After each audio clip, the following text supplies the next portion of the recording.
सवाल यह है कि चेयरमैन एफबीआर का इशारा किन कुव्वतों की जानिब है। इस पर हमारे पैनल से है टैक्स नफाज के खिलाफ अंजुमन ताजिरान पाकिस्तान की अपील पर मुल्क भर में ताजिरों की हड़ताल के पीछे कोई और है। शबर जैदी, चेयरमैन एफबीआर का इशारा किस तरफ है? Open option. सबसे पहले हम बेनज़ीर की तरफ जाएंगे। बेनज़ीर, क्या समझती हैं आप?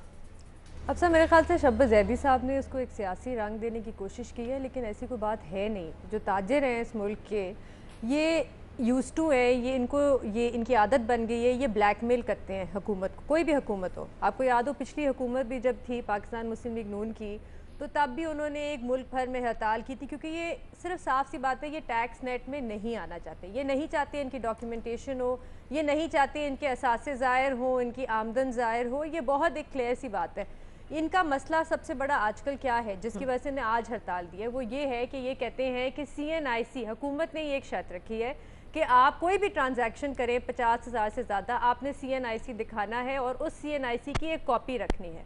जिस पे ये ताजर कहते हैं कि हम ये नहीं कर सकते, क्योंकि कुछ छोटे छोटे रिटेलर्स हैं जिनसे हम चीज़ें ख़रीदते हैं, हम उनके पास ID कार्ड नहीं होता तो हम क्या करें, फिर हमें ID कार्ड की कॉपी रखनी पड़ेगी, वो घूम जाए तो फिर क्या होगा।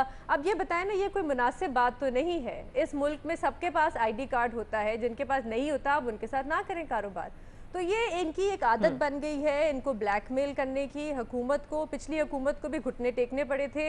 अब उम्मीद तो ये है कि ये हुकूमत जो है वो अपनी इनके दबाव में ना आए और इनको इनकी डॉक्यूमेंटेशन हो, इनको टैक्स देना पड़े, क्योंकि ये टैक्स सेट में नहीं आना चाहते। एक और जो इनको मसला है वो ये है कि जो GST लगाई है हुकूमत ने 17%, ये वो भी नहीं देना चाहते, क्योंकि वैसे तो ये तो कस्टमर को देना पड़ता है, लेकिन ये वो भी नहीं देना चाहते। मैं आपको बताऊं, पिछले दिनों में कुछ दुकानों में ऐसी गई जहां से उन्होंने अपनी कार्ड मशीन ही हटा दी है, क्योंकि वो कहते हैं हम सिर्फ और सिर्फ कैश लेंगे।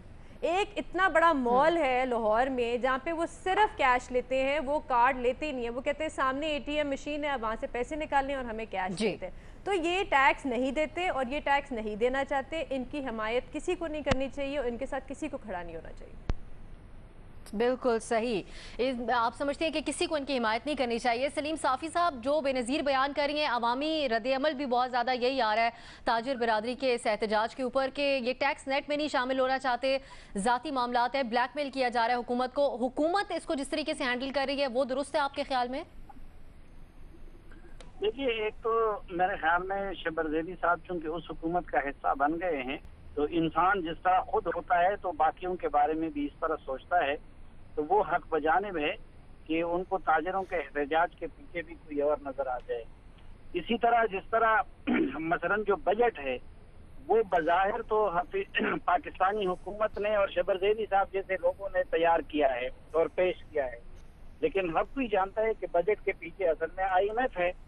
तो वो चूंकि इस वक्त उस माहौल में रह रहे हैं कि जिसमें सब कुछ करते हुए कोई और नजर आ रहा है, तो इसलिए वो ताजिरों के एहतजाज के बारे में भी ये राय जाहिर कर रहे हैं कि सामने तो ताजिर है लेकिन पीछे कोई और है। काश ऐसा होता, अगर पीपल्स पार्टी और मुस्लिम लीग नून जिनकी तरफ उनका इशारा है, अगर वो आवाम के और गरीबों के और ताजिरों के मसाइल की फिक्र करते, और बस पीछे होना तो दूर की बात है, अगर सामने भी वो कभी हो जाते तो न मुल्क का ये हशर होता न उनका ये हशर होता। उनको तो सिर्फ अपनी अपनी पड़ी हुई है। और मुझे तो अभी तक जो कुछ नजर आ रहा है, बहरहाल वो खुद अपना ताजिरों का एहतजाज है जिसके पीछे मुहर्रिक सिर्फ और सिर्फ जिस तरह हर इंसान के वो पेट है, वो उनकी हालत की खराबी है। और इस हुकूमत में ठीक है, ताजिर भी पाकिस्तान में का टैक्स चोरी का आदी हो गया है, लेकिन इस बजट में भी वही माजी की रिवायत को बरकरार रखा गया है कि वो जो बड़े बड़े जागीरदार हैं, वो जो बड़े बड़े सरमायादार हैं, उन पे वो क्यों एहतजाज नहीं कर रहे? जहांगीर तरीन जैसे लोग क्यों एहतजाज नहीं करते? जिसको जोर पड़ता है वही लोग एहतजाज करते हैं। गरीब पे सारा बोझ डाला गया है और ताजिर पे डाला गया है, इसलिए वो एहतजाज पे भी मजबूर हैं। सही सियासी बयानी है, सियासी मुखालिफिन की तरफ ही शबर जैदी साहब आपके ख्याल में इशारा करें। इरशाद भट्टी साहब, आपके ख्याल में क्या वजह है ताजिरों के इस एहतजाज के पीछे? सीधी सी बात है, शबर भाईजान का मतलब ही है कि सियासी जमातें हैं इसके पीछे। मतलब है शबर भाईजान का मतलब है प्यारे भाईजान का कि अपोजिशन है इसके पीछे। अमेरिका इसराइल तो होने से रहा, तो लेकिन शब्बर भाईजान को शायद ये याद नहीं रहा कि जब इमरान खान साहब अपोजिशन में थे, बजट पास होता था, टैक्स लगता था, महंगाई बढ़ती थी, तो मेरा प्यारा खान साहब प्रेस कॉन्फ्रेंस फरमाते थे, इंटरव्यू देते थे और जलसे में कहते थे हर शहर में हम मुजाहरे करेंगे महंगाई के खिलाफ, टैक्सों के खिलाफ, इस असम्बली से कोई उम्मीद ना रखिएगा। और इन्होंने तो इतना कातिल बजट पास कर दिया है महंगाई वाला, टैक्सों वाला, अब फैसला पाकिस्तान की सड़कों पर होगा। ये मेरे कायदे इनकलाब कहा करते थे, लिहाजा जो कल वो कर रहे थे आज उनके साथ हो रहा है, और इसके पीछे बिलाशुबा अपोजिशन खड़ी है और इनडायरेक्ट या डायरेक्ट खड़ी है। दूसरी बात, बिलाशुबा महंगाई बहुत है, टैक्स बहुत है, हालात माहौल बिजनेस फ्रेंडली नहीं है, लेकिन 71 सालों में 22 करोड़ में से 14-15 लाख लोग हम टैक्स नेट में ला सके हैं सिर्फ। इससे में भी ज्यादातर जो तादाद है वो तनख्वाहदार तबके की है। हाँ, इनडायरेक्ट टैक्स, इनफॉर्मल टैक्स 42 हम देते हैं, 43 सालाना 3000 अरब, मगर डायरेक्ट टैक्स का हाल ये है कि 1% जो है तबका है वो पूरे मुल्क को सर पे उठा के चल रहा है और मईशत उन सर पे उठाई हुई है। इसकी वजह क्या है? वजह यह है कि हुकूमतें फेल हो गई, तालीम, पानी, सेहत देने में आवाम को हुकूमत पर ट्रस्ट ही ना रहा, ऊपर करप्शन, लुटमार और सारा अपना अपना चलता रहा, और नीचे कौम का हाल ये है कि हज जुमरों में पहले नंबर पे, ईमानदारी पे 180 नंबर पे, 180 नंबर पे आती है ईमानदारी में, कहीं 117 पे आती है, कहीं 180 पे आती है। मगर अब कारोबार रजिस्टर कराना पड़ेगा, अब शनाख्ती कार्ड खरीदो फरोख्त पे देना पड़ेगा, अब जीएसटी देनी पड़ेगी, अब कच्ची रसीदें पक्की रसीदों, कच्चे अकाउंटों पक्के अकाउंटों का धंधा छोड़ना पड़ेगा, अब कार्ड सिस्टम में, क्रेडिट कार्ड सिस्टम में आना पड़ेगा। वजह क्या है? अब हड़तालों से काम नहीं चलेगा। वजह क्या है? वजह यह है कि हम 5500 आपने 5500 टैक्स रेवेन्यू इकट्ठा करना है, और ये IMF का टारगेट है, और अगर ये ना हुआ तो ताजर भी नहीं रहेंगे, तिजारत भी नहीं रहेगी, मईशत भी नहीं रहेगी। तो अब हजूर ये करना पड़ेगा, अब जितनी हड़तालें करनी है कर लें। असल मसला टैक्स नेट में आने का ये आपके ख्याल में जो नहीं चाहते ताजिर, मेमल जिससे इरशाद भट्टी साहब बात कर रहे थे, सदर मुमलिकत आरिफ अलवी साहब की भी एक वीडियो सोशल मीडिया पे बहुत गर्दिश करी है, जिसमें कराची में वो कह रहे थे हड़ताल के दौरान नून लीग के दौरे हुकूमत में कि एक गाड़ी नहीं चलने देंगे, और इस तरह की मुतादिद वीडियोज़ PTI के हवाले से।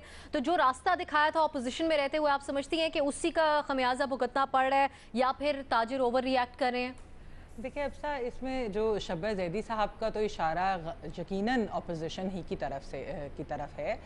पंजाब के अंदर उनका इशारा नून लीग की तरफ होगा और सिंध के अंदर उनका इशारा पीपल्स पार्टी की तरफ होगा। लेकिन मैं आपको एक बात बताऊं कि अपोजिशन, अगर कोई लोग ये कहते हैं कि हो सकता है कि पुष्ट नहीं, क्योंकि नून लीग का ताजर बरादरी में बहुत ज़्यादा वोट है पंजाब के अंदर, लेकिन अगर नून लीग कुछ ना भी कहे ना, ये ताजर फिर भी स्ट्राइक कॉल करते, क्योंकि ये उनका सेल्फ इंटरेस्ट है, ये उनका ज़ाती मुफाद है। जैसे कि बेनज़ीर ने अभी जिक्र भी किया कि उन्होंने तो नून लीग की गवर्नमेंट में भी ब्लैकमेल किया और नून लीग ने घुटने टेक दिए। तो इसके पीछे कोई नहीं है, इसके पीछे सिर्फ और सिर्फ असल में उनका अपना ज़ाती मुफाद है। उमैर जावेद साहब ने एक बड़ा अच्छा आर्टिकल लिखा था पिछले साल, गालिबन जनवरी 2018 का है, उसमें उन्होंने कहा कि पाकिस्तान का असल में मसला ये है कि हमारी जो इंडस्ट्रियल बेस है वो गिरती जा रही है, तो हमारी इंडस्ट्री और ये सब कुछ नहीं चल रहा, उसकी वजह से जो 60% हमारी इकॉनमी है वो सर्विसेज सेक्टर चला रहा है। तो जो सर्विसेज सेक्टर है उसमें भी बहुत बड़ा एक कंपोनेंट ताजर बरादरी का है, और जो ताजर बरादरी है ये एक इनफॉर्मल सेक्टर भी चलाती है, यानी कि ये मिनिमम वेज या दूसरी जो चीज़ें होती हैं ये उसमें किसी में नहीं आती, कच्ची पर्चियाँ और हर चीज़ ये उसके अंदर जाते हैं। 90% इनकी एम्प्लॉयमेंट जो है वो इनफॉर्मल सेक्टर, मतलब कि वो इनफॉर्मल तरीके से करते हैं। तो मेरे ख्याल में ताजरों ने तो जो भी हुकूमत आएगी, वो उनकी अपनी हुकूमत भी आ जाए तो वो उसको भी ब्लैकमेल करेंगे और टैक्स नेट में नहीं आना चाहेंगे, लेकिन आना ज़रूर चाहिए। मैं इस चीज़ में गवर्नमेंट की बिल्कुल वो सही बात कर रहे हैं कि इनको टैक्स नेट में लेकर आए, या हम जैसे लोग जो सैलरीड लोग हैं हमारे टैक्सेस तो एट सोर्स कट जाते हैं, बाकी सब लोग किस तरह बच बचा कर लेते हैं। कोई पैसा हर कोई कैश में लेना चाहता है, वो जूलर हो, वो कोई डिज़ाइनर हो, वो कोई पार्लर वाले हो, वो कोई भी हो, हर कोई कहता है हमें कैश में दो ताकि हमें उनको वो टैक्स बचा सके, उसको थोड़ा सा मास्क कर सके। तो ये अच्छी चीज़ है कि अगर ये गवर्नमेंट करना चाह रही है तो करे, लेकिन इसको सियासी रंग मत दे, ये गलत बात है। मजहर अब्बास साहब, कहीं ना कहीं आपके ख्याल में है सियासी या गलत तौर पे सियासी रंग दिया जा रहा है, और फिर अगर हुकूमत सियासी तरफ इशारा कर रही है तो फिर कहीं बातचीत की गुंजाइश रह जाएगी ताजरों के साथ इसके बाद? देखिए, ऑपोजिशन ज़ाहिर है, कोई भी ऑपोजिशन हो, किसी भी हुकूमत के ख़िलाफ़ हो, वो चीज़ों को एक्सप्लॉइट करते हैं, वो ऐसे इश्यूज़ को एक्सप्लॉइट करते हैं। लेकिन इससे बेहतर तरीक़ा क्या हो सकता है? यानी शब्बर जैदी साहब अगर इसको प्रोफेशनली रिएक्ट करते तो ज़्यादा बेहतर होता। यानी वो एक तरीके से कहते कि इस वजह से ट्रेडर्स स्ट्राइक कर रहे हैं, पब्लिक ओपिनियन अपनी तरफ किस तरह मोल्ड किया जाता है। वो बताते कि जी ये लोग टैक्स नेट में नहीं आना चाहते, वो बताते ये कि इसकी वजह से इकॉनमी अफेक्ट हो रही है, बजाय इसके कि एफबीआर का चेयरमैन जो है वो इसको सियासी रंग दे। इसको अगर वो प्रोफेशनली करते तो हो सकता है कि कुछ सियासी जमातें उनकी हिमायत करती हैं इस बात पे। वो कहते हैं पाकिस्तान में एक पैरेलल इकॉनमी चलती है, और वो इकॉनमी वही होती है कि जो लोग टैक्स नेट में नहीं आते। लेकिन उसका तरीका ये नहीं है कि आपने एक बयान दे दिया कि जी इसके पीछे कोई और हाथ है। यानी आप ये कह रहे हैं कि ये मामला नहीं है कि लोग टैक्स नेट में नहीं आना चाह रहे। आप कहना क्या चाह रहे हैं? आप ये कह रहे हैं कि जी ये लोग टैक्स नेट में नहीं ये नहीं बात कह रहे। आप ये कह रहे हैं कि जी पॉलिटिकल पार्टीज एक्सप्लॉइट कर रही हैं इस चीज़ को, बजाय इसके कि आप एक पब्लिक ओपिनियन अपनी तरफ मोल्ड करें और ये कहें, प्रोफेशनली ये बात करें कि जी ये लोग इसलिए स्ट्राइक कर रहे हैं क्योंकि ये टैक्स नेट में नहीं आना चाहते, ये नहीं रजिस्टर्ड कराना चाहते, ये नहीं रिटर्न फाइल करना चाहते। ये इस तरह, बजाय इसके कि आप ये कहें, आप एक सिंपल सी बात करके कि जी ये जो है इसके पीछे कोई और लोग हैं, इसके पीछे सियासी क़ुव्वतें, इस तरह की बात करके आपने एक चीज़ को बिल्कुल एक प्रोफेशनली डेल कि जिससे आम आदमी आपकी हिमायत करे, आप ये कहकर लोगों को अननेसेसरी इसको पॉलिटिक। और उसकी वजह क्या है? उसकी वजह ये कि स्टेट बैंक है या एफबीआर है, बुनियादी तौर पे इसको एक इंडिपेंडेंट इंस्टीट्यूशन के तौर पे रन करना चाहिए। लेकिन अगर प्राइम मिनिस्टर की हर प्रेस कॉन्फ्रेंस में चेयरमैन एफबीआर भी बैठा होगा, स्टेट बैंक का गवर्नर भी बैठा होगा, तो फिर वो इसी तरह के फिर बयानात आते हैं, फिर इसी तरह चीज़ें पॉलिटिसाइज होती हैं। तो एक तरीके से जो ट्रेडर्स की जो भी स्ट्राइक है उसको आप तक़वियत दे रहे हैं, उसको और ज़्यादा आप वो कर रहे हैं। तो मेरा ख्याल है कि शब्बर जैदी साहब को थोड़ा सा इसको प्रोफेशनली हैंडल करना चाहिए, लोगों को बताना चाहिए कि ये टैक्स नेट में, और ये अगर टैक्स नेट में लाने में कामयाब होते हैं तो इससे ओवरऑल इकॉनमी को फ़ायदा होगा।